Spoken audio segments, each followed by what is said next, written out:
संसार में अनेक संप्रदाय हैं, अनेक गुरुजन हैं, अनेक मान ग्रंथ, इसलिए उनके विचारों में भिन्नता का होना बहुत कुछ स्वाभाविक है। किंतु एक महत्वपूर्ण बात स्मरण रहे कि संप्रदाय भिन्न भिन्न होते हैं किंतु सत्य भिन्न भिन्न नहीं। सत्य शाश्वत होता है, सनातन होता है और एक होता है, वो भिन्न भिन्न नहीं होता। मत भिन्न भिन्न होते हैं, पंथ भिन्न भिन्न होते हैं, ग्रंथ भिन्न भिन्न होते हैं, किंतु सत्य एक होता है। आप प्रश्न कर सकते हैं कि भारतवर्ष में नहीं, विश्व में सैकड़ों संप्रदाय देखते हैं आप। कोई वेद को स्वतः प्रमाण मानता है, कोई कुरान शरीफ को स्वतः प्रमाण मानता है, कोई बाइबल को स्वतः प्रमाण मानता है, कोई गुरु ग्रंथ साहब को स्वतः प्रमाण मानता है। अपनी अपनी किताबों को लोग अपौरुषेय कहते हैं, ईश्वरवाणी कहते हैं, किंतु कोई भी व्यक्ति दूसरे के ग्रंथ को स्वतः प्रमाण मानने के लिए तैयार नहीं, केवल अपने ग्रंथों को स्वतः प्रमाण मानते हैं। तो ग्रंथ भिन्न भिन्न है, संप्रदाय भिन्न भिन्न है, महापुरुष भिन्न भिन्न है, सत्य एक है, वो क्या हो सकता है? ये मन में एक जिज्ञासा होती है, एक भाव उठता है। जिज्ञासु जो होते हैं उनके मन में एक प्रश्न उठ खड़ा होता है कि अनेक संप्रदाय है, अनेक गुरुजन है, अनेक ग्रंथ है, तो उसके बीच में सत्य क्या है जो शाश्वत है, सनातन है और एक है, वो क्या हो सकता है? भारतीय परंपरा में बहुत सुंदर चिंतन हुआ। उसके लिए कहा गया राम नाम सत्य है, अंत में सबकी यही गत है। राम नाम सत्य है। शरीर के अंदर विराजमान जो राम सत्ता है, चैतन्य सत्ता है, आत्म सत्ता है, जीव सत्ता है, वही भगवत सत्ता है, वही सत्य सत्ता है। इस शरीर में, परिवर्तनशील शरीर में एक ऐसा तत्व विराजमान है जो अपरिवर्तनशील है, जिसमें किंचित भी परिवर्तन नहीं होता। बाल अवस्था से लेकर वृद्ध अवस्था तक शरीर में निरंतर परिवर्तन होता रहता है, किंतु इस शरीर के अंदर एक ऐसा भी तत्व विराजमान है जिसमें किंचित भी परिवर्तन नहीं होता है। बाल अवस्था का फोटो लेकर के अगर किसी युवा के सामने रखा जाए तो देखकर हंसेगा कि मैं ऐसा था, और जब वो वृद्ध अवस्था को प्राप्त हो जाए तब उसको रखा जाए तो उसको और बहुत ताज्जुब होगा। एक दिन तो मैं इतना हृष्ट पुष्ट नौजवान था, आंख की रोशनी कितनी थी, बाल काले थे, चेहरा कैसा था, आज क्या मैं वही हूं? शरीर बदलता है किंतु आप नहीं बदलते। आप वही हैं जो बचपन में थे, आप वही हैं जो युवावस्था में थे, आप वही हैं जो वृद्ध अवस्था में। शरीर वही नहीं है। विज्ञान मानता है कि शरीर के सारे परमाणु 7 वर्ष के अंदर बदल जाते हैं। शरीर के परमाणु 7 वर्ष में बदल जाते हैं। अगर कोई आदमी 70 साल का है तो 10 बार शरीर के परमाणु बदल गए, किंतु वो नहीं बदला। अगर वो भी बदल जाता 7 बार 10 बार, तो आप सोचिए बचपन की यादें क्यों आती है। इसलिए शरीर के अंदर एक ऐसी सत्ता है जो चिन्मय सत्ता है, ज्ञानमय सत्ता है, उसी सत्ता का होना ही जीवन है। और वो सत्ता सार्वभौम सत्ता है, वो सत्ता ही सब कुछ जानती है। जानने का गुण केवल उसी सत्ता को है और कोई सत्ता के गुण नहीं। आज कंप्यूटर का युग आया है, तमाम आविष्कार हुए हैं, किंतु किसी भी यंत्र में कुछ भी ज्ञान नहीं है। टेलीविजन कभी नहीं कह सकता कि समय हो गया खोलो समाचार आ रहा है, ऐसा नहीं कह सकता। सारे दृश्यमान पदार्थ जड़ है और जो इन पदार्थों का जानने वाला है वो चेतन है, वो आत्मा है। तो जो जानने वाला पदार्थ है वही परम सत्य सत्ता है। उसको अपनी भाषा में भारत के लोगों ने उसको राम कहा, किसी ने उसको अल्लाह कहा, किसी ने उसको गॉड कहा, किसी ने उसको परमात्मा कहा। गीताकार ने बड़ा सुंदर समन्वय किया। उपदृष्टानुमंता चा भरता भोक्ता महेश्वरा परमात्मेत चाप युक्तो देहे अस्मिन पुरुषा परा। इस देह में रहने वाला पुरुष को उपदृष्टा, अनुमंता, भरता, भोक्ता, परमात्मा महान ईश्वर का। अगर इस शरीर में रहने वाला पुरुष निकल जाए तो दुनिया की कोई सत्ता इसको चला नहीं सकती, इसीलिए उसको महान ईश्वर कहा गया है, परमात्मा। इसलिए हम शब्दों को लेकर विवाद न करें। सदगुरु कबीर साहब ने कहा, राम खुदाए सत्य शिव एक, कहो दो काहे नहीं हो रहा। राम कहो, खुदा कहो, शक्ति कहो, शिव कहो, ये एक ही सत्ता के सारे नाम हैं। चाहे जल कहो, जलम कहो, तोय कहो, नीर कहो, अम्ब कहो, वाटर कहो, ये एक ही चीज के अनेक नाम हैं। एक चीज के जितनी भाषाएं होंगी उतने नाम होंगे। एक भाषा में भी अनेक शब्द पाए जाते हैं, इसलिए शब्दों को लेकर विवाद न करो। सदगुरु कबीर साहब जिस जमाने में थे उस जमाने में शब्द का जहर बहुत फैला हुआ था, आज भी कम नहीं है। उत्तर प्रदेश के एक नगरी में किसी ने मस्जिद में ओम लिख दिया था, मस्जिद में ओम लिख दिया था, वहां तहलका मच गया। वहां के थानेदार साहब बदल गए, पूरी पुलिस थाने की सब बदल गई और वहां पर हिंदू मुस्लिम झगड़ा होने की तैयारी हुई। सरकार बहुत सजग हुई, तब जाके वहां स्थिति कंट्रोल में हुई। केवल एक मस्जिद में ओम शब्द लिख दिए गए। अब आप बताइए कि मस्जिद में कहे ओम क्यों लिखा गया? ओम मंदिर में लिखा जाता है, मस्जिद में तो अल्लाह लिखा जाता है। कितनी बड़ी। एक आदमी था, वो जा रहा था, उसने कहा कि मुझे धर्मशाला चाहिए रात्रि के विश्राम करने के लिए। वो था मुसलमान, मौलवी से पूछ रहा था कि यहाँ धर्मशाला कहाँ पर है। मुसलमान का कहा तोबा तोबा। मौला ने कहा तोबा तोबा, तुम्हें मुसाफिर खाना कहना चाहिए, धर्मशाला नहीं। अगर मुसाफिर खाना कहेंगे क्या वो ईंटा पत्थर बदल जाता? क्या वो जगह बदल जाती? क्या शब्दों का हमारे अंदर इतना व्यामोह है, इतना जहर भरा हुआ है कि हम धर्मशाला नहीं कह सकते हैं, उसको मुसाफिर खाना कहना चाहिए। सदगुरु कबीर साहब जिस जमाने में थे वहां पर हिंदू मुस्लिम दोनों संस्कृति आपस में टकरा रही। सदगुरु कबीर साहब एक ऐसे महापुरुष हुए जो शाश्वत सत्य का संदेश दिए। भाई रे दिल जगदीश कहां ते आया, कह कौने बौराया। संतो राह दोनों हम दीठा, हिंदू तुरु घटा नहीं माने, स्वाद सबन को मीठा। हिंदू व्रत एकादश साधे, दूध सिंघारा सेती, अन्न को त्यागे मन को न हटके, पालन करें सगौती। तुर्क रोजा नमाज गुजारे, बिस्मिल बांग पुकारे, इनको बहिष्ठ कहां से हो जो सांझे मुर्गी मारे। हिंदू की दया में हर तुर्कन की, दोनों घर सो त्यागी, ई हलाल हुए झटका मारे, आज दोनों घर लागी। हिंदू तुर्क की एक राह है, सदगुरु सोई लखाई, कहें कबीर सुनो हो संतो, राम न कहूं खुदा। इतना साफ साफ कहने वाले महापुरुष थे। उन्होंने समन्वय किया, कहा समझे की गति एक है, जिन समझा सब ठोर। कहाँ कबीर ये बीच के बल कहीं और की और। जितने समझदार व्यक्ति हैं सबकी गति एक है, एक समान उनकी स्थिति है, दशा है। ये बीच के लोग व्यर्थ का बकवास करते हैं। जो पहुंचे हुए संत जन हैं उनसे पूछो पथ की बातें, जो 12 बाट बीच में है वो लक्ष्य दिखाना क्या जाने। शब्दों को लेकर विवाद में न पड़ो। कोई राम कहता है, कोई अल्लाह कहता है, कोई खुदा कहता है, कोई गाड कहता है, कोई परमात्मा कहता है, कोई ब्रह्म कहता है। उसे पूछो वो है क्या चीज, वो कहेंगे चेतन है। कोई भी व्यक्ति अपने अल्लाह को, गाड को, परमात्मा को जड़ नहीं कह सकता है, उसको चेतन ही कहते हैं। तो फिर विवाद किस बात का है? जो विवाद की बात करते हैं वो समझदार नहीं। कैसे समझदार नहीं है? जैसे एक पिता था, उसके 2 बच्चे थे। दोनों बच्चे प्राथमिक शाला में पढ़ते थे। एक कक्षा 5 का विद्यार्थी था, एक कक्षा 3 का विद्यार्थी था। प्रातः काल का समय था, दोनों गणित लगा रहे थे। एक छोटे भाई ने कहा गुरुजी ने पढ़ाया है 6 धन 4 बराबर 10 होता है। बड़े भाई ने तुरंत कहा तुम बेवकूफ, तुम्हारे गुरु बेवकूफ। हमारे गुरु प्रधानाचार्य है, उन्होंने पढ़ाया कि 8 धन 2 बराबर 10 होता है।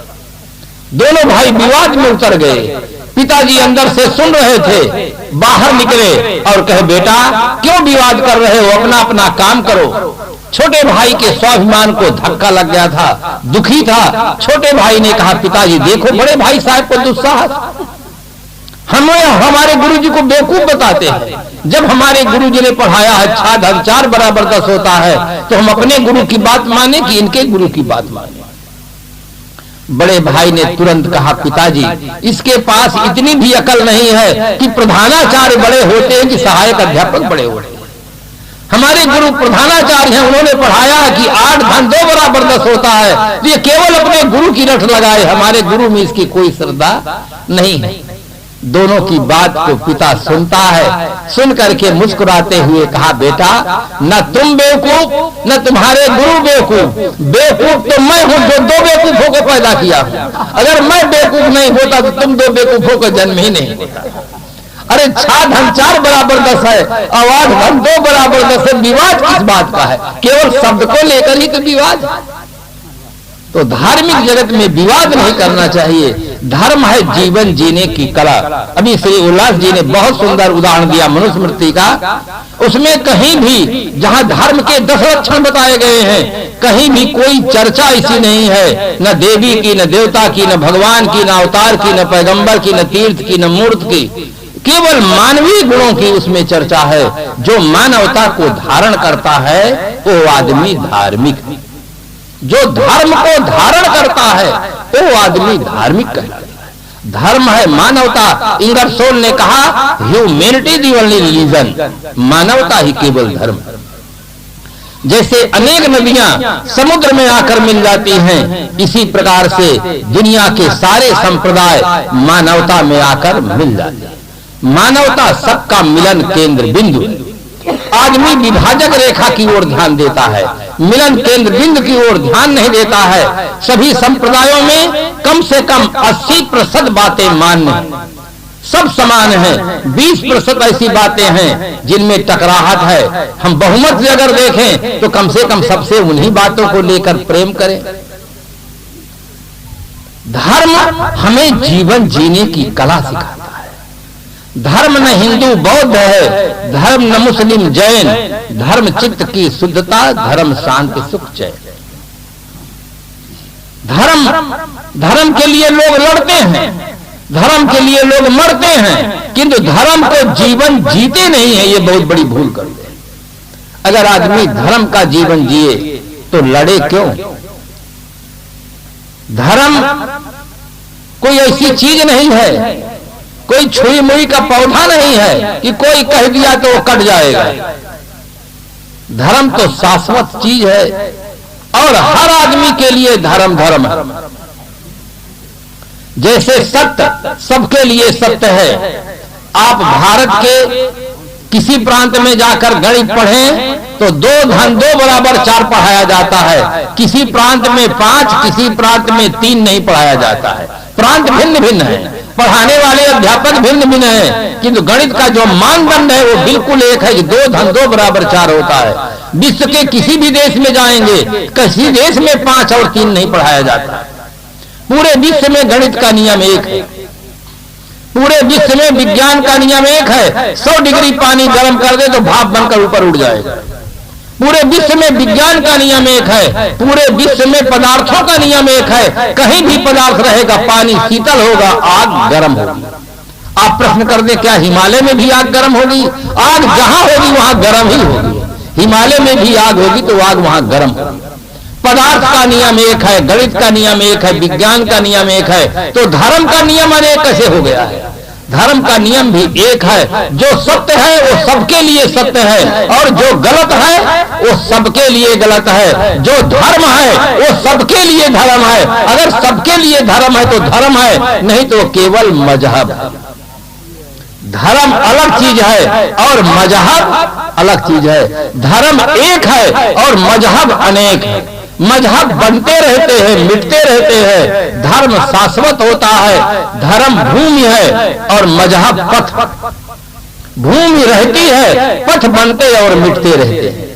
इसलिए मजहब के भेद को, धर्म के भेद को हमें अच्छी तरह समझना चाहिए और इसी तथ्य को न समझने के कारण से हमारे राष्ट्र नेताओं ने बहुत बड़ी भूल की है, जो धर्मनिरपेक्ष भारत राष्ट्र घोषित कर दिया।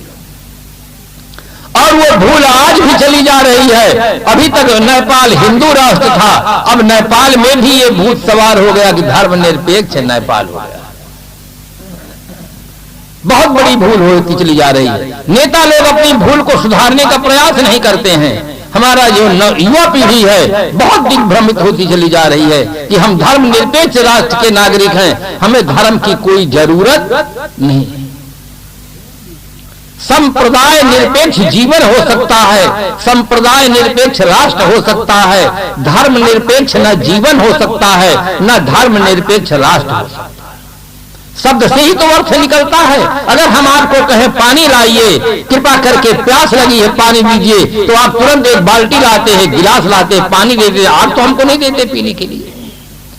शब्द का अर्थ होता है, उसका व्यवहार में प्रयोग होता है। बहुत बड़ी भूल हुई है जो धर्मनिरपेक्ष शब्द का प्रयोग हुआ गया है कि धर्मनिरपेक्ष भारत राष्ट्र, संप्रदाय निरपेक्ष राष्ट्र होना चाहिए था, धर्मनिरपेक्ष नहीं। धर्म का अर्थ है कर्तव्य का पालन करना। अगर एक दिन, केवल एक दिन आदमी अपने कर्तव्य का पालन करना छोड़ दे, धर्म का पालन करना छोड़ दे, बच्चा जन्म लेता है, माँ अपना धर्म छोड़ दे, पिता अपना धर्म छोड़ दे, तो बच्चे का जीवन ही समाप्त हो जाएगा। बच्चा तो बिल्कुल असहाय अवस्था में रहता है। विद्यार्थी अपना धर्म छोड़ दे, अध्यापक अपना धर्म छोड़ दे, तो क्या विद्यालय का काम सब पूरा हो जाएगा?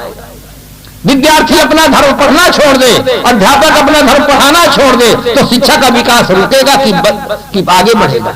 कुछ तो सोचना चाहिए था शब्दों का चयन करते समय। इसलिए धर्म निरपेक्ष राष्ट्र नहीं हो सकता है, संप्रदाय निरपेक्ष राष्ट्र। अच्छी तरह से चिंतन नहीं हुआ है। चिंतन नहीं हुआ तो आज आदमी अर्थ का अनर्थ करता चला जा रहा है। एक आदमी से पूछा गया कि आप क्या कर रहे हैं? कहे काम कर रहा हूं। वो काम क्या करता था? बीड़ी पी रहा था, तमाकू रगड़ रहा था। कहे काम कर रहा हूं। ये कोई काम है? ये काम है कि ये बिना काम का काम है? ये काम नहीं है। जितना नशा है ये सब बिना काम का काम है। कोई शरीर के लिए लाभ नहीं और राष्ट्र के लिए कोई लाभ का काम नहीं है, बिना काम का काम है। किंतु आज धर्म के अभाव में आदमी बिना काम का काम ज्यादा करता है। भोजन पा लेता है, भोजन पाने के बाद माताएं थाली साफ करती हैं, जगह साफ करती है। हमारे भाई लोग क्या करते हैं? हाथ रगड़ना शुरू करते हैं। अभी तक हाथ भोजन पाए, अब हाथ से तम्बाकू रगड़ना शुरू करते हैं। भोजन पा के आए तो बाहर बीड़ी जलाना शुरू कर देते हैं। कम से कम हमें कुछ तो सावधान होना चाहिए। हम जीवन जीने की कला सीखे। अभी श्री गौरव साहब कह रहे थे कि गुरु की नगरिया में जाए, जहां हमें जीना सिखाया जाता है, खाना सिखाया जाता है, पीना सिखाया जाता है, वहां जाए। कैसे? संसार से नाता तोड़कर, मरकर सब ही छोड़ते, मरकर सब ही छोड़ते, तू जीते जी छोड़, और जग से नाता तोड़ के गुरु से नाता जोड़। मरने के बाद तो छूट जाएगा ही बंधुओं, वो छूटना कोई छूटना नहीं है। जीते जी आप अपनी खुशी खुशी चले जाए, छोड़ दे। अभी कार्यक्रम यहां चल रहा है, आप अपनी खुशी से अपने घर चले जाते हैं, कोई मन में आपको तकलीफ नहीं होती है। कोई जरूरत आ गई, आप यहां से उठकर चले जाते हैं, मन में कोई तकलीफ नहीं होती है। अगर यहां का कार्यक्रम के प्रबंधक, आयोजक बंधुगण आपको यहां से उठा दें कि आप उठ जाइए, अब आप यहां नहीं बैठ सकते हैं, तो आपके मन में कितना दर्द होगा। दोनों स्थिति में आप उठ जाते हैं। अपने मन से उठकर चले गए तो भी यहां नहीं है, अगर आपको उठा दिया गया तो भी आप यहां नहीं हैं। परंतु एक स्थिति में आपके मन में प्रसन्नता होती है, एक स्थिति में इतनी तकलीफ हो जाएगी कि अगर जीवन रहा तो अब भविष्य में यहां नहीं आएंगे। हमको क्यों उठाया गया, ये प्रश्न हो जाएगा। तो जो जीते जी व्यक्ति छोड़ देता है उसके मन में प्रसन्नता होती है। आप स्वतः बोध प्राप्त करें, ज्ञान प्राप्त करें और ये सारे विकारों को छोड़ें। बीड़ी, तमाकू, सिगरेट, पान, गुटखा, अफीम, बोतल, जितने ये नशा की चीजें हैं, नाम बुद्धिमानों ने कितना बढ़िया रखा, नशा। न माने नहीं, सामान्य शांति। जिसके सेवन करने से कभी भी शांति न मिले उसका नाम है नशा। कम से कम शब्द के अर्थ को तो सुने। चाहे जितना पीते रहे, चाहे जितना खाते रहे, जीवन में शांति मिलने वाली नहीं है। इसका उपनाम बहुत लोगों ने अच्छा नाम रखा। उपनाम क्या रखा? दुर्व्यसन। दुर माने खराब, वी माने विशेष, असल नाम भोजन, विशेष खराब भोजन, इसका नाम है दुर्व्यसन। कम से कम शब्दों के अर्थ को समझ करके तो चेते कि इसका नाम ही है कि दुर्व्यसन, विशेष खराब भोजन, जो स्वास्थ्य के लिए, राष्ट्र के लिए, समाज के लिए एकदम हानिकर है। आप कभी न सोचें कि अगर हम बंद कर देंगे तो लोग नाराज हो जाएंगे। लोगों की आप परवाह न करें। लोगों को खुश करने के लिए आप क्या क्या करेंगे? आपके घर में मेहमान आ गए हैं, अब आप मेहमान पीने वाले हैं, खाने वाले हैं। पीने वाले हैं वो कहते कि हमको बोतल चाहिए, खाने वाले हैं कहते हमको मुर्गा चाहिए, बकरा चाहिए। आप कैसे उनको खुशी रख पाएंगे? इसलिए दूसरों को खुशी रखने के लिए जो आप थोड़ा शब्द में प्रयोग कर देते हैं, शिष्टाचार, कि यह साहब दरवाजे पर का शिष्टाचार है। कोई आ जाता है तो बीड़ी देना पड़ता है, तम्बाकू देना पड़ता है, अफीम देना पड़ता है। बंधुओं, थोड़ा सोचो, दिमाग का कसरत करो। ये शिष्टाचार नहीं है, भ्रष्टाचार है। शिष्टाचार का अर्थ क्या होता है? शिष्ट धन आचार बराबर शिष्टाचार। सभ्य पुरुषों के आचरण को, व्यवहार को शिष्टाचार कहते हैं। ये दरवाजे पर का भ्रष्टाचार है। इसमें क्रांति होनी चाहिए, बदलना चाहिए। हर समझदार आदमी को न नशा करना चाहिए, न नशा करने वाली चीजों को देना चाहिए। चाहे लोग नाराज रहें या खुश रहें, थोड़े दिन के बाद वही लोग आपकी प्रशंसा करेंगे। मैं उत्तर प्रदेश में था, एक ठाकुर साहब थे, वो कपड़े की दुकान रखे हैं। उनके दुकान पर लिखा था कि यहां पर कोई व्यक्ति नशा नहीं करे। मैंने उनसे पूछा कि आप ऐसा बोर्ड लगा दिए तो आपकी दुकान में लोग ही कम आएंगे, क्योंकि लोग तो ऐसे आते कपड़ा खरीदने के लिए। बैठे तो कहे साहब कुछ दो, कुछ पियाओ, कुछ थुकाओ। पियाओ मतलब बीड़ी पियाओ, थुकाओ यानी तम्बाकू खवाओ, तब आपका कपड़ा लेंगे। और उसको आपने ऐसा लिख दिया, कहे साहब बात आपकी सही है, पहले से ग्राहक कम हो गए, किंतु हमें कोई परवाह नहीं है। जो व्यक्ति आए वो अच्छे व्यक्ति आए। पहले हमारी निंदा बहुत लोगों ने किया कि ये बड़े अहंकारी हो गए हैं, पैसा आ गया है, अपने दरवाजे पर नशा नहीं करना देना चाहते हैं। अरे हम हमको न दें, हम अपने पास से ले तो भी तो नहीं करने देते हैं। किंतु अब प्रशंसा करते हैं कि इनके विचार कितने अच्छे हैं। सज्जन आदमी सदियों अच्छे आदमी की प्रशंसा करता है, और दुर्जन आदमी सदियों सज्जन आदमी की निंदा करता है। इसलिए निंदा से नहीं डरिए। निंदा वाले काम भर आप न करें, बस निंदा से नहीं डरिए। तो व्यसन रहित हमारा समाज बने, हमारा समाज शुद्ध शाकाहारी बने। घर में कोई व्यक्ति मर जाता है, घर अपवित्र हो जाता है, और एक मुर्दा को हम लाते हैं, घर में बनाकर पकाकर खाते हैं, स्वयं पवित्र रह जाते हैं। ये कहां का न्याय है?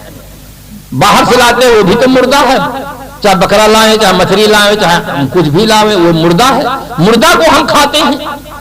कुछ तो सोचिए, अकल का व्यायाम करिए। इसीलिए गौरव साहब ने बहुत बढ़िया कहा कि गुरु दरबार में चले तो जहां हमें खाना सिखाएंगे, जीना सिखाएंगे, पीना सिखाएंगे, और कोई सिखाने वाले नहीं। जीना कौन सिखाएगा? जीवन के कलाकार संत होते हैं। संत ही जीवन के कलाकार हैं, जो जीवन को अच्छी तरह से जीना सिखाते हैं। संगीत के भी इतने बड़े बड़े कलाकार हैं कि एक एक घंटा के 60-60 हजार रुपया लेते हैं संगीत के, परंतु वो खाने बैठते हैं तो क्या खाते हैं? जो नहीं खाना चाहिए वही खाते हैं। कहते हैं हम भी तो आदमी हैं। वे संगीत के कलाकार हैं, किंतु जीवन के कलाकार नहीं हैं। जीवन के कलाकार संत होते हैं। संत सही ढंग से हमें जीवन जीने की सुंदर व्यवस्था देते हैं। एक संत आपके अंदर एक भाव जगा कि ईश्वर साहब के हमारे स्थान पर एक कोई संत मिलना चाहिए। मिल गए दीपक साहब, एक अच्छे योग वैरागवान संत मिल गए। आज देखो कितने लोगों के दिल में, दिमाग में कितनी सुंदर प्रेरणा मिल रही है, कितने सुंदर आयोजन हो रहे हैं, कितने लोगों को सुंदर बातों को सुनने का सौभाग्य मिल रहा है। जीवन के जीने की एक कला सिखाते हैं, वो संत सिखाते हैं। इसलिए हर आदमी के मन में संतों के प्रति अगाध श्रद्धा रहे। आज आदमी तो ये तथ्य जानता है कि जो कुछ काम होता है सब जिंदा करता है, मुर्दा कुछ नहीं करता। आज फोन का समय है, किसी भी देश से आप फोन करके पता लगा लें, अमेरिका, रूस, चीन, Japan, Burma, Thailand, Lanka, London, किसी भी देश से आप पता लगा लें, किसी भी देश में मुर्दा कुछ काम नहीं करता है। चाहे आदमी हो, चाहे जानवर हो, चाहे पक्षी हो, जो काम करने वाला है सब जिंदा काम करता है। जिंदा जानवर घास खाता है, दूध देता है। जिंदा आदमी ऑफिस में काम करता है, दुकान में काम करता है, बैंक में काम करता है, खेत में काम करता है। मर जाए तो कुछ काम नहीं करता, कहीं मुर्दा कुछ नहीं करता। किंतु आज देखा जाए तो ऐसा युग आया है, ऐसे आदमी के पास अकल है कि जिंदा में श्रद्धा कम रखते हैं, मुर्दा में श्रद्धा बहुत रखते हैं। जो मरकर हजारों साल हो गए चले गए उन्हीं को पूजते हैं, जिंदा को नहीं पूजते हैं। सदगुरु कबीर साहब ने एक बहुत बड़ी क्रांति की और कहा कि निर्जीव आगे सरजीव थापे लोचन किछो न सूझे। तुम्हारी आंख से बिल्कुल नहीं दिखाई देता है। निर्जीव मूर्तियों के सामने सजीव प्राणियों की तुम हत्या करते हो, सजीव होकर के तुम उनको प्रणाम करते हो, तुम्हारी आंख से बिल्कुल नहीं दिखाई देता है। जीवित व्यक्तियों का आदर करो, माता पिता पति सास ससुर जो चेतन मूर्तियां हैं, इन मूर्तियों का आदर करो, इन मूर्तियों का सम्मान करो, इन मूर्तियों की सेवा करो। आपके पास पैसा है, आप तीर्थों में जा सकते हैं, तो चारों धाम की तीर्थ यात्रा कर सकते हैं। आपके पास पैसा है, आप मंदिर मस्जिद गिरजाघर गुरुद्वारा बनवा सकते हैं। आपके पास पैसा है, कोई और पुण्य काम कर सकते हैं। किंतु अगर कोई सजीव चेतन मूर्ति संत न मिले तो आपको शुद्ध बोध नहीं हो सकता है। जिसके लिए सदगुरु कबीर साहब ने कहा, आत्मज्ञान बिना नर भटके, कोई मथुरा कोई काशी, पानी में मीन पियासी, मैं सुन सुन आवे हंसी। वो आत्मबोध नहीं प्राप्त हो सकता। आज आत्मबोध के अभाव में आज आदमी कितना दीनहीन लाचार होकर के जीवन जी रहा है। जहां देखो वहां सिर पटकता है, जहां देखो वहां व्यसनों का शिकार है, वासनाओं का शिकार है, अपने आप में तृप्त नहीं है। कोई सुरा में मस्त है, कोई सुरा में मस्त है, कोई सुंदरी में आसक्त है, कोई बिरला विवेकी है जो अपने आप में मस्त है। अपने आप में मस्त रहने वाले कोई बिरले विवेकी होते हैं, उन्हीं बिरलों में आपका नंबर आना चाहिए। आप अपने में संतुष्ट हो जाएं, जिसके लिए गीताकार ने लिखा, यस्तु आत्मरतिरेव स्यादात्म तृप्तश्च मानवः आत्मन्नेव च संतुष्टः तस्य कार्यं न विद्यते। जो मनुष्य है, शरीर के अंदर विराजमान जो चेतन सत्ता है, आत्म सत्ता है, भगवत सत्ता है, सुख का सिंधु वो है जिसके लिए गोस्वामी जी ने कहा, चेतन अमल सहज सुख राशि। चेतन सहज सुख की राशि है, उधर हमारी दृष्टि नहीं गई। एक शायर लिखता है, नजरें बदली तो नजारे बदल गए, किश्ती ने रुख बदला तो किनारे बदल गए। थोड़े से परिवर्तन में बहुत बड़ा परिवर्तन निहित होता है। बंधुओं, बड़े श्रद्धा भाव के साथ सत्संग में आए, एक जीवन जीने की एक नई शैली अपनाएं, अपने जीवन को सुंदर बनाएं, जीवन को निर्विकार बनाएं, पवित्र बनाएं। जिस दिन हमारा जीवन निर्विकार हो जाएगा, पवित्र हो जाएगा, तो जिसे हम स्वर्ग कहते हैं उसकी अनुभूति इसी जीवन में हो जाएगी। अब ये तो घड़ी है, घड़ी देखते हर घड़ी, घड़ी न जाना कोई, घड़ी देख को कह सका कौन घड़ी क्या हो। कौन घड़ी क्या हो, घड़ी की चाल बिरानी, दुनिया ने सब जान लिया पर घड़ी न जानी। कहें मड़वैया जैन घड़ी एक व्यर्थ न जाए, कौन घड़ी में घड़ी पता कैसी आ जाए। हमें और आपको जो जीवन घड़ी मिली है, इस घड़ी का आदर करें, वादे पर न टालें कि कल करेंगे, कल कभी आता नहीं, आज करें और अपने जीवन को सुंदर बनाएं। मनन करने के पश्चात जीवन में उतारने की जरूरत। मनुष्य एक बुद्धिजीवी प्राणी है, जीवन के सत्य को तथ्य को समझ सकता है। मानवेतर प्राणियों का जीवन भोजन और भोग में ही समाप्त हो जाता है। मनुष्य एक ऐसा सौभाग्यशाली प्राणी है जो चाहे और प्रयास करे तो भजन कर सकता है। भजन करने का सौभाग्य सिर्फ मनुष्य को मिला है और किसी प्राणी को नहीं मिला। भोजन से स्वास्थ्य ठीक रहता है और भजन से मन ठीक है। दोनों ठीक होना जरूरी है। इसके लिए जीवन में भक्ति, ज्ञान और कर्म तीनों अत्यंत आवश्यक है। प्रत्येक व्यक्ति को हृदय से सद्गुरु संतों की भक्ति करना चाहिए, मस्तिष्क से आत्मज्ञान प्राप्त करना चाहिए और इंद्रियों से पवित्र कर्म करना चाहिए। यदि ये तीनों हमारे सही हो जाएं, तो हमारा जीवन सत्यम शिवम सुंदरम हो सकता है। जीवन में भक्ति भी हो, ज्ञान भी हो, कर्म भी हो। आप सब सचमुच सौभाग्यशाली हैं। यहां विवेकी पारखी संत श्री दीपक साहब जी विराजमान हैं। सजीव मूर्ति की अपनी बड़ी विशेषता होती है। वर्तमान दिन संत गुरु के सब संशय न नसेरे, चेतन संजित वाक प्रकाशित लख लख उड़त प्रेरे।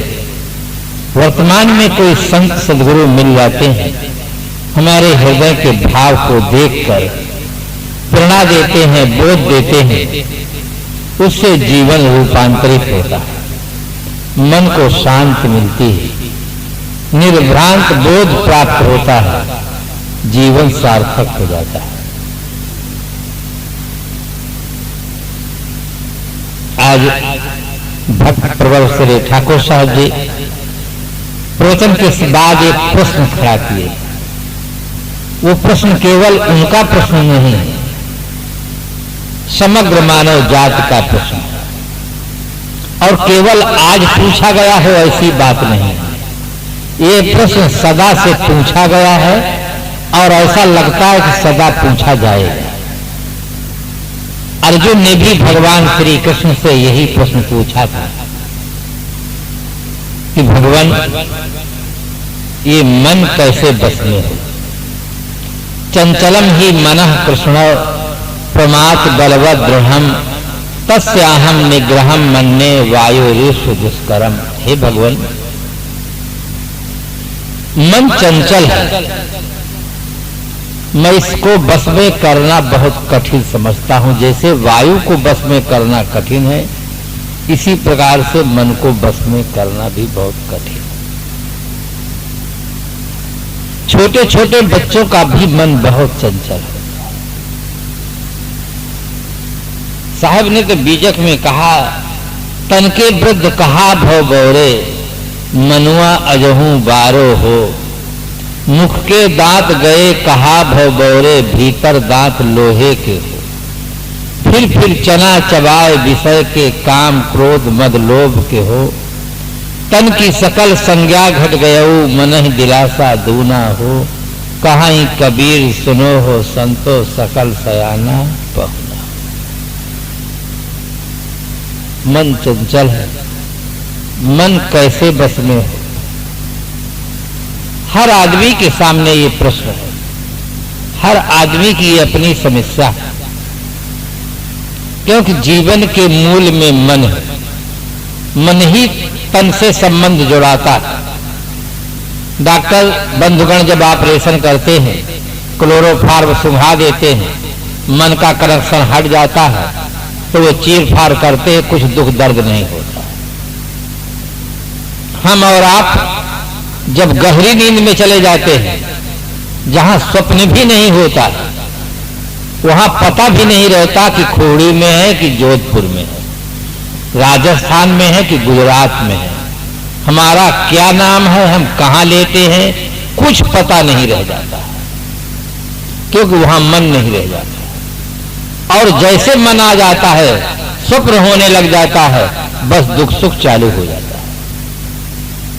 सुख और दुख का संबंध मन से है। मन अगर न रह जाए तो सुख दुख संबंध नहीं रह जाता है। समाधि अवस्था में मन शांत हो जाता है, इसलिए वहां सुख दुख की अनुभूति नहीं होती। वहां शांति रहती है। शांति का संबंध मन से अलग है, सुख दुख का संबंध मन से है। इसलिए शास्त्रकारों ने लिखा, मन अनुकूल सुखम, मन प्रतिकूल दुखम। मन के अनुकूल प्राणी पदार्थों के मिलने पर सुखानुभूति होती है, मन के प्रतिकूल प्राणी पदार्थों के मिलने पर दुखानुभूति होती है। किंतु शांति मन से परे की चीज है। अर्जुन ने कहा था, हर आदमी आज यही कहता है, साहब मन को बस में करना बहुत कठिन है। आप ऐसे भी लोग उनको देखते हैं जो बहुत बड़ी बड़ी विजय उपलब्ध करते हैं, किंतु मन पर विजय नहीं कर पाते, अनेक व्यसनों के शिकार रहते हैं। मन उनका भटकता रहता है, संसार में भटकता है, वासनाओं में भटकता है, कल्पनाओं में भटकता है, मन को स्वाधीन नहीं कर पाते।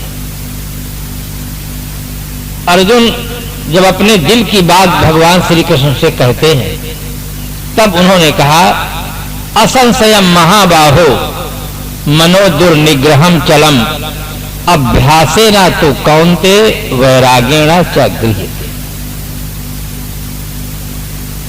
असंशयम महाबाहो, हे अर्जुन, तुम जो कहते हो कि मन को बस में करना बहुत कठिन है, ये निसंदेह कठिन है, किंतु असंभव नहीं है। कठिन तो है, कोई काम कठिन हो उसे व्यक्ति कर सकता है, असंभव हो तो कर ही नहीं सकता। मन को बस में करना कठिन जरूर है, किंतु असंभव नहीं है। पहले अर्जुन के मन में साहस का प्राण फूंकते हैं कि ये काम कर सकते। कोई आदमी साहस खो बैठे तो सबसे पहले उसमें साहस का प्राण भरो, वो आदमी उठकर खड़ा हो, तब काम कर सकता है। पहले अर्जुन के मन में मन मिलाते हैं और कहते हैं कि आपने जो कहा है वो सच है, फिर उपाय बताते हैं। दो उपाय भगवान श्री कृष्ण जी ने कहा, अभ्यासेना तो कौन्ते वैरागेण च गृह्यते। मन को बस में करने के दो उपाय हैं, वैराग और अभ्यास। ये दो उपाय, ये दो उपाय ऐसे हैं जो किसी संप्रदाय का प्रतिनिधित्व नहीं करते। जैसे कि आज के समय में लोग उपाय बता देते हैं, कह देते हैं, सीताराम सीताराम कहिए जाहि विधि राख राम ताहि विधि रहिए।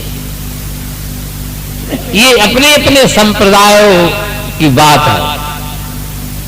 कोई कह देता है कि अमुक मंत्र का जाप करें आपका मन बस में हो जाएगा, अमुक प्रकार से कर्मकांड करें आपका मन बस में हो जाएगा।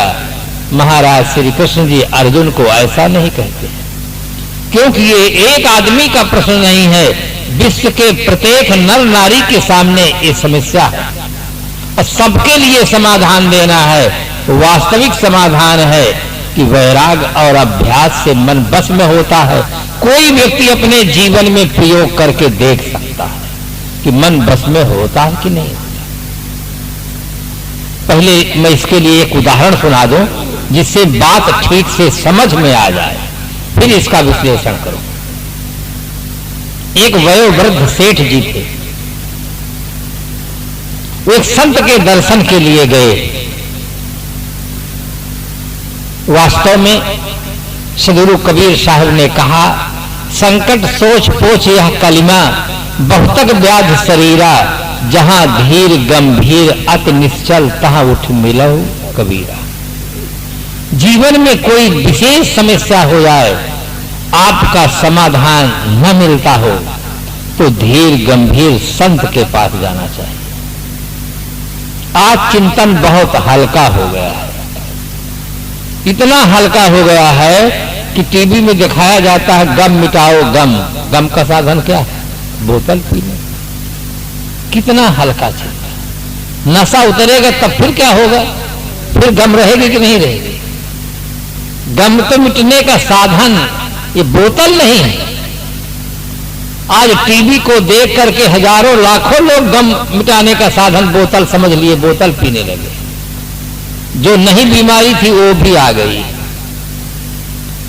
शराब पीने से आंतें खराब हो जाती है और तरह तरह के रोग उत्पन्न हो जाते हैं। दूसरी समस्या खड़ी होगी। संत के दर्शन के लिए गए, पत्रम पुष्पम फलम तोयम यो में भक्ता प्रेक्षति, पत्र पुष्प फल समर्पित किए। संत जी कुशल मंगल पूछे। सेठ जी ने कहा, भगवान और तो सब ठीक है, घर द्वार लड़के बच्चे मकान दुकान भगवान सब ठीक है, खाली मेरा मन भर ठीक नहीं। सच्चे भक्त थे, सच्ची श्रद्धा थी। कोई तो जीवन में ऐसा मित्र होना चाहिए, ऐसा होना चाहिए जहां हम अपनी दिल की बात खोल कर कह सके। वहां सच्ची बात कह दिए, भगवान बाहर तो सब ठीक है, खाली मेरा मन ठीक नहीं है। मैं भजन में बैठता जरूर हूं, किंतु भजन में मेरा मन लगता नहीं है। बैठता जरूर हूं, लगता नहीं। महात्मा ने कहा, लगाओ। कहा, भगवान प्रयत्न करता हूं पर सफलता नहीं मिलती है। बहुत बड़ी कृपा होगी कि आप इसका कुछ उपाय बता दें।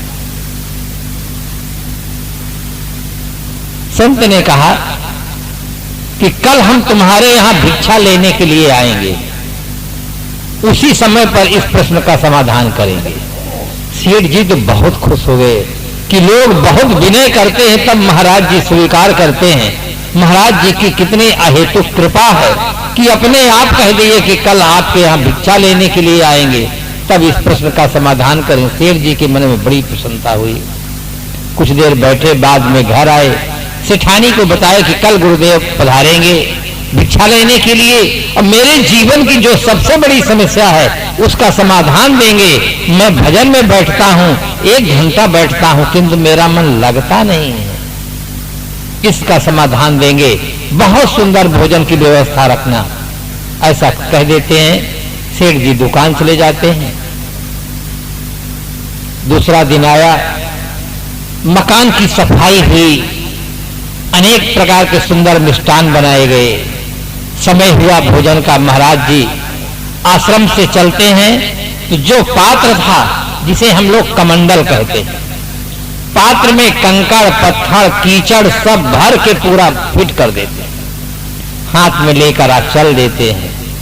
जैसे सेठ जी देखते हैं कि महाराज जी आ रहे हैं, उठकर खड़े होते हैं, अभिनंदन करते हैं, प्रणाम करते हैं, आसन देते हैं, कुछ चर्चाएं होती हैं।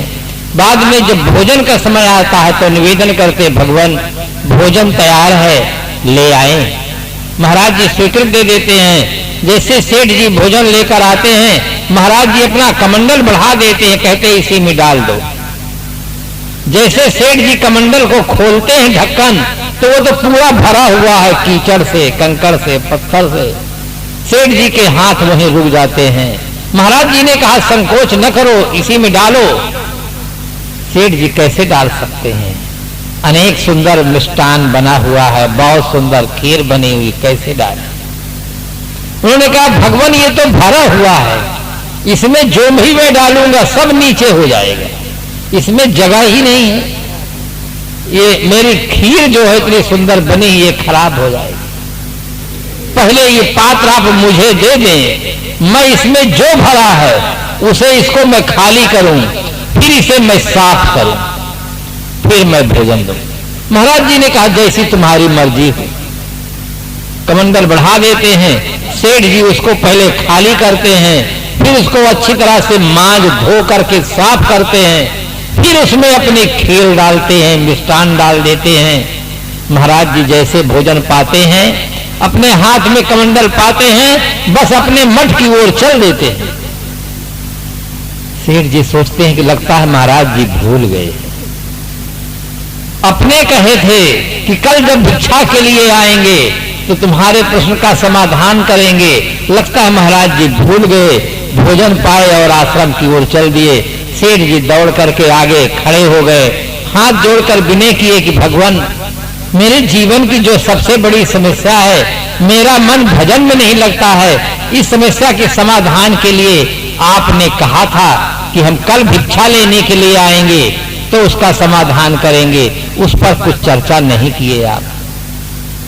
महाराज जी ने कहा मैं तो प्रैक्टिकल बताया, भगवान मैं समझ नहीं पाया कि प्रैक्टिकल क्या है।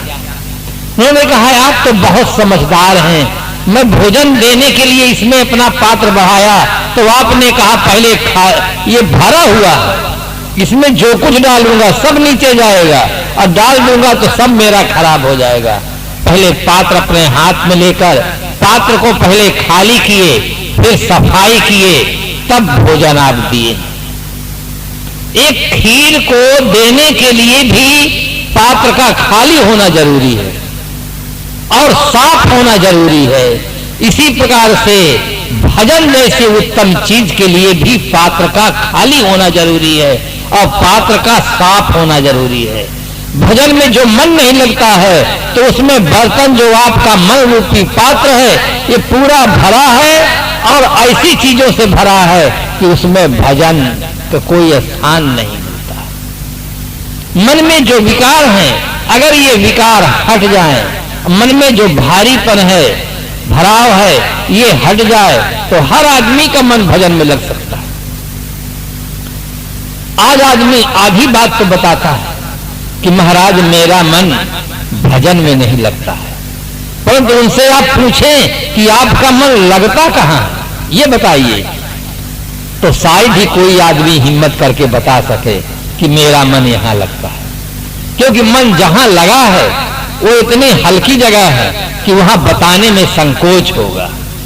कैसे कहेंगे कि हमारा मन बोतल में लगता है, संसार की चीजों में लगता है, और मन जहां लगा हुआ है जब तक वहां से हटेगा नहीं भजन में लगेगा भी नहीं। कबीर मन तो एक है, भावे तहां लगाओ, भावे हर की भक्ति कर, भावे विषय कमाओ। ये मन एक जगह लगता है, या संसार में लगता है या राम में लगता है। मीरा देवी का मन भजन में लगा, राम में लगा, ऐसी लागी लगन, मीरा हो गई मगन, वो तो गली गली हरि गुण गाने लगी। संसार से उसका मन हट गया, आत्मा राम में मन लग गया। तो मन को लगाना होता है, मन को पहले हम साफ करें, इसके पहले हम ये जाने कि मन क्या चीज है। पुलिस विभाग के अफसर जब किसी चोर को पकड़ते हैं तो पहले उसको फोटो लेते हैं, उसकी होलिया लेते हैं, वो आदमी किस शक्ल का है, कहाँ रहता है, क्या नाम है, कैसे है, बहुत कुछ जानने के पश्चात तब उसको पकड़ पाते हैं। अगर उसके संबंध में कोई जानकारी न हो तो उसको कैसे पकड़ सकते हैं। पहले जिस मन के कारण से हमारा मन भजन में नहीं लगता है, पहले उस मन के स्वरूप को समझने का प्रयास करें। आदमी इंद्रियों द्वारा जो कुछ देखता है, सुनता है, ग्रहण करता है, उसका संस्कार उसके भीतर टिक जाता है और टिके हुए संस्कारों के स्मरण का नाम है मन। लोग कहते हैं कि आज हमारा मन कहता है कि अमुक चीज खाएं, अमुक व्यक्ति से मिलें, तो आप कभी खाए हैं या देखे हैं या सुने हैं, उसका भीतर संस्कार टिका हुआ है, वो आज ख्याल हो गया है, वही है आपका मन।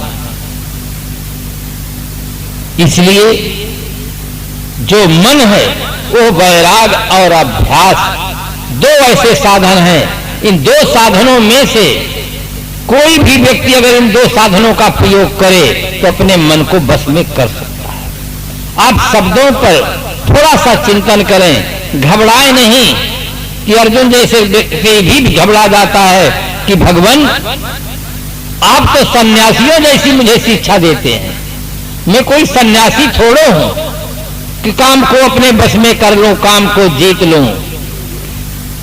उन्होंने कहा कि नहीं, आप थोड़ा सोचे तो, आप इंसान तो हैं,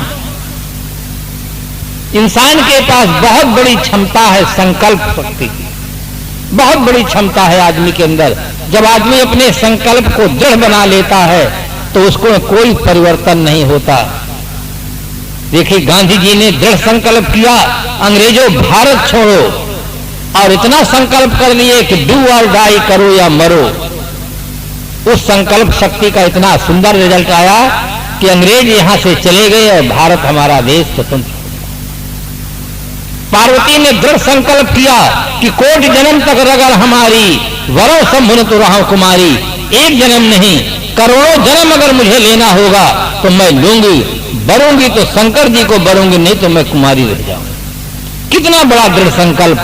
नारी हो या पुरुष, जिसके पास दृढ़ संकल्प हो शक्ति आ जाती है, विल पावर आ जाता है, वो व्यक्ति अपने कार्य में समर्थ है।